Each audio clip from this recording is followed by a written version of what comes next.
The Galactic Council had protocols for everything.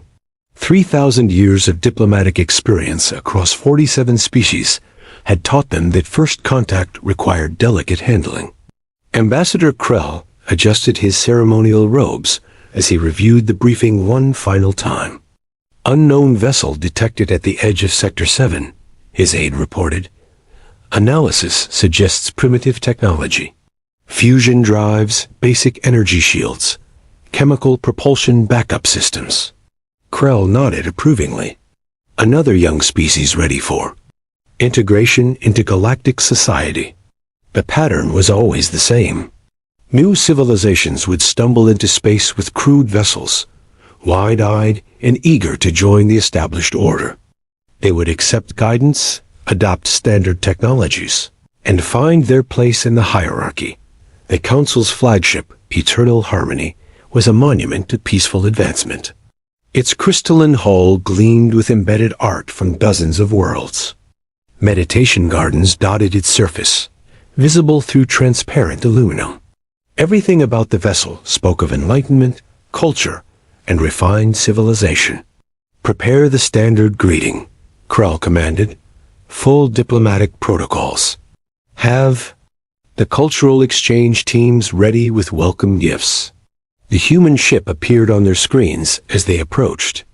Krell frowned at the angular, aggressive design. Dark metal plating covered every surface.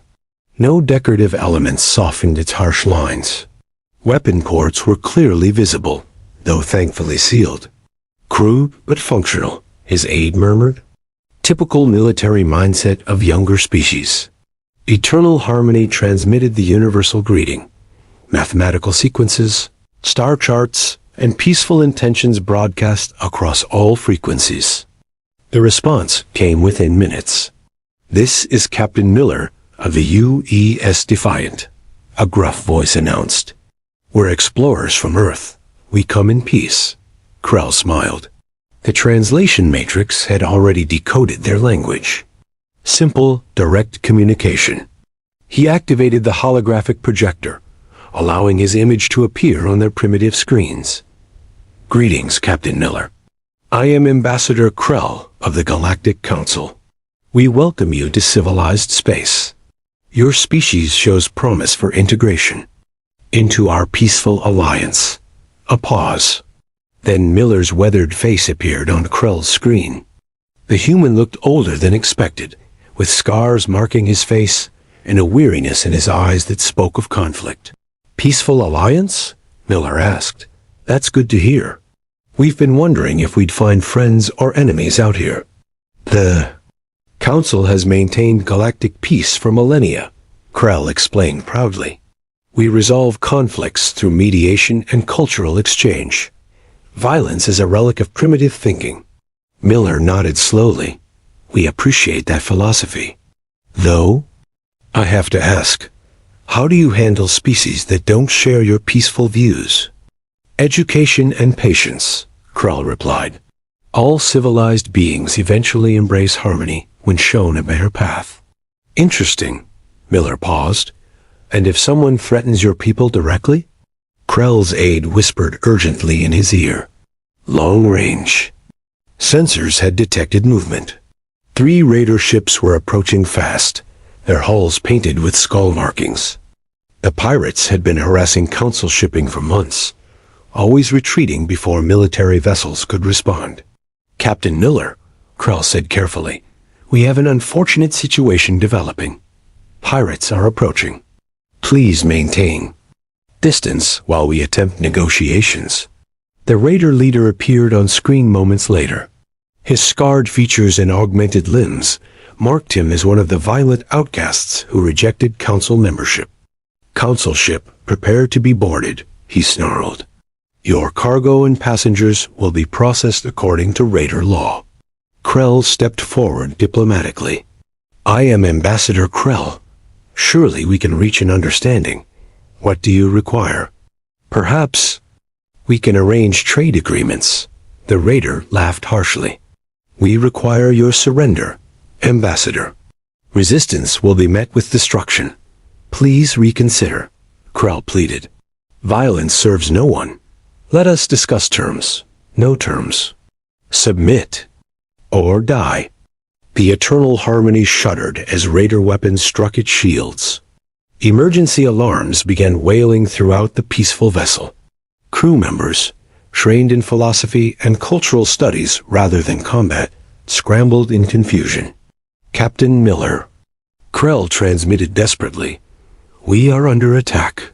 Please withdraw to safety. Contact Council military forces if you escape." Miller's voice came back steady and calm. "Negative, Ambassador. We don't abandon allies. But your ship is primitive." Krell protested. "These raiders have advanced weapons. You cannot help us. Watch and learn."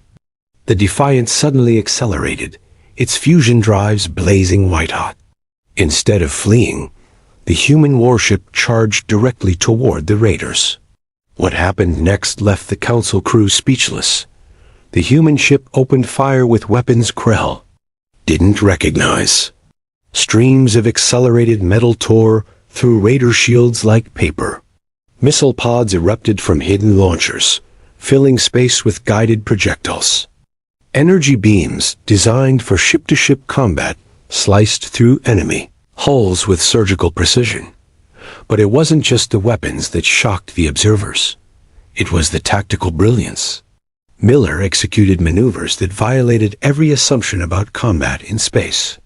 The Defiant twisted through impossible angles, using its momentum to line up perfect firing solutions while avoiding return fire.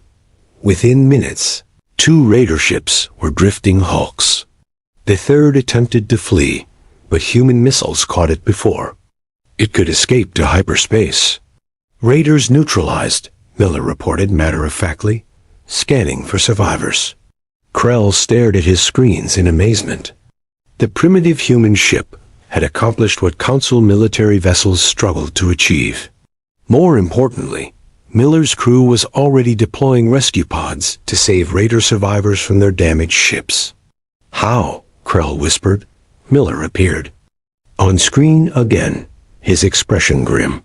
"Ambassador, my people spent thousands of years learning a hard truth. Peace is precious, but it must be protected. Those who prey on the innocent understand only one language.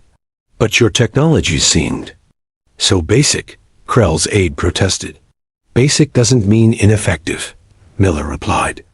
"We build our ships for war because we've learned that predators exist in every corner of the universe. Hope for peace, but prepare for conflict." As rescue operations continued, Krell found himself reconsidering everything he thought he knew about civilization and strength. The humans had demonstrated something the Council had forgotten in their millennia of comfortable peace. True civilization wasn't just about art, philosophy, and cultural exchange.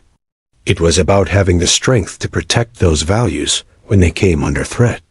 "Captain Miller," Krell said finally, "perhaps we have much to learn from each other." Miller smiled for the first time, transforming his scarred features. "That's what exploration is all about, Ambassador. Learning from our neighbors." The Council would never be the same after first contact with humanity. They had met their newest members and discovered that sometimes the greatest peace comes from those prepared for war. Chat controls Sonnet 4 Smart.